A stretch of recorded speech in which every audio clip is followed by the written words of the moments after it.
You're not strong.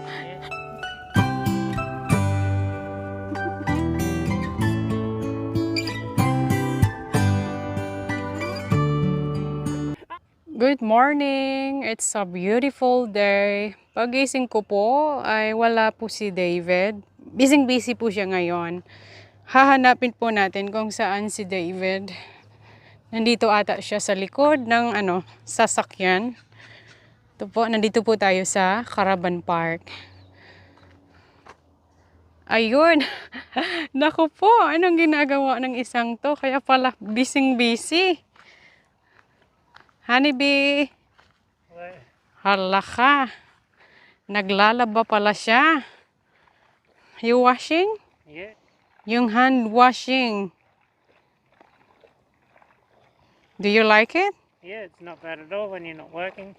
Is it? It's something to do. Di kasi siya nagtrabaho ngayon. Ito ang pinagkabisihan niya.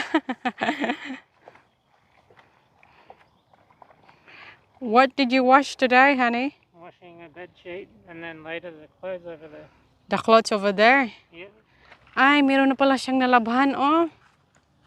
Ka-very good ng asawa ko ngayon. Meron na pala siyang nalabhan. Ito, mga damit ni Sylvester. Ang bilis niya na nalabhan agad. Di pa natuyo, oh. Bago pa talagang kakalaban niya. 6 na piraso ang nilabhan niyang damit ni Sylvester. Balik tayo kang David. Siya ang naging in charge ngayon. Siya ang labandera natin. Busy, oh. Meron ditong waiting pa na mga damit. I've been going on and off for about 18 minutes now. 18 minutes na pala niya. On and off. On and off. I added more detergent. Ha? I had to add a bit more detergent. So do you like it, this one? Yeah. It's very easy to spin actually. It's easy to spin. Yeah, it's not heaps of effort. Yeah. I thought I'm going to refund that one. Do you like it now? Yeah, I've decided that I like it. If we're not working, we can just do this. If you're not working. Yeah, something to do, exercise. Something to do, exercising. Let me see the muscle. Maybe my husband muscle, it's huge now. Full of bones. So is that a bed sheet? Yeah, that's a bed sheet. Let me see. And also I like it because you can easily soak it in there overnight. Before you go to bed, you just put it in and then it's soaked. You already hung some clothes over there. Did you wash that this morning? Yeah. Really? Very good. Done up quite tight. There we go. Tingnan natin kung anong nilabhan niya. The bed sheet. Wait. It looks pretty looks quite clean, doesn't it? Yung bed sheet. This morning, I removed the bed sheet from our bed. Kasi sabi ko, lalabhan natin sa washing machine. Hindi ko alam, dito pala siya naglaba. Ang dumi po to guys actually. Parang malinis siya. I think it's ready to rinse now. It looks fairly white. 18 minutes. You've been spinning for 18 minutes? Yeah, see how white it is now? Yeah, malinis. Okay. Timing ang panglalaba ni David ngayon dahil mainit. Madali matuyo yung mga labahan niya.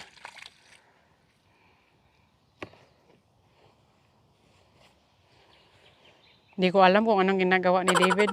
Still pala. Tinatanggal pa rin niya yung tubig. You're putting back to the bucket again. Yeah, no.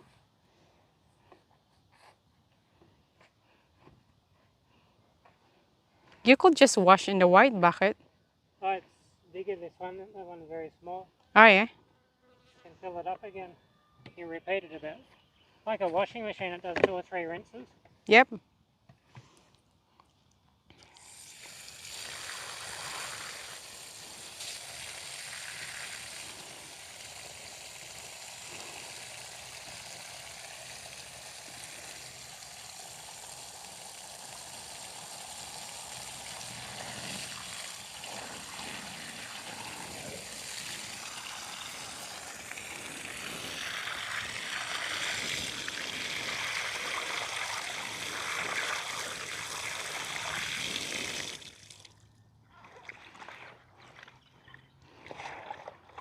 Sa Saturday, mag-start na mamimitas ng cherry.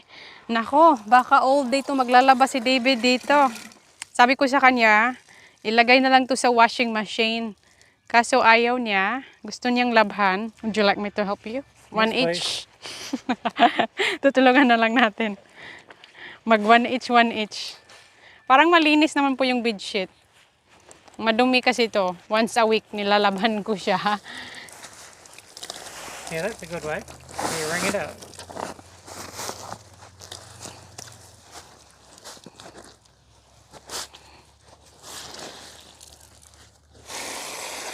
Another rinse. Yep. I want... Oh, so nagustuhan pala ni David na yung ano ha, hand washing machine. You think this is useful if we're going to camp? Yeah, it's very useful when you're camping and there's no electricity. There's no electricity. Yeah. Last na to? This is last one? Yeah, last Okay. rinse. Tutulungan na lang natin siya. This is the best way to dry it.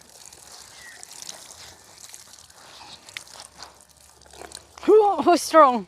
Pull it, David. Pull it. Who's strong? Do it. Do Yeah. it. Do it. Come on. Are you strong? Come on, do it. You're not strong. Yeah. Ah, ihang na daw niya sa ano. Where are you going, mate? Over to the washing line. Ha? The washing line. Washing line? Fold it over a bit. How's your thumbnail? It's a bit funny. Tingnan niyo po guys. Put it down. This is David's thumbnail. Kasi, di ba, namimitas po kami ng cherry. Yung cherry po ay pinipitas po namin by fingers. And then, ang nangyari, yung mga dumi or mga dahon, pumasok sa thumb ni David. It's a bit damaged po yung thumbnail niya. Yung inside niya po, ayan guys, oh, nag-open up. Nag-open up po siya. Tapos lahat yan po, yan po, mga dumi po yan. Sabi ko sa asawa ko, kailangan niya pumunta sa doktor para ma-remove po ang nail sa kanyang thumbnail. Kasi oh, hindi po nangyari sa akin. Sabi ko, tanggalin na lang natin kasi bumubuka na siya eh. Nakikita ko yung dumi niya oh. Tapos ayaw niya, sabi niya sa doktor na lang daw at pagkatapos na lang daw po ng cherry season kasi mamimitas pa kami ng cherry another 1 month, sabi niya. Ang hirap daw mamimitas without nail. So, hopefully maging okay lang siya. Ang dami palang kulubot ng kamay ko. Lalaban na naman po siya. Put them inside out so they don't fade in the sun. Okay. Export pala si David, oh. Put inside out. That one's already done. Why you have to put inside out? So they won't fade in the sun. They won't fade in the sun. They're nice and bright. Huh? So they stay nice and bright. Yeah.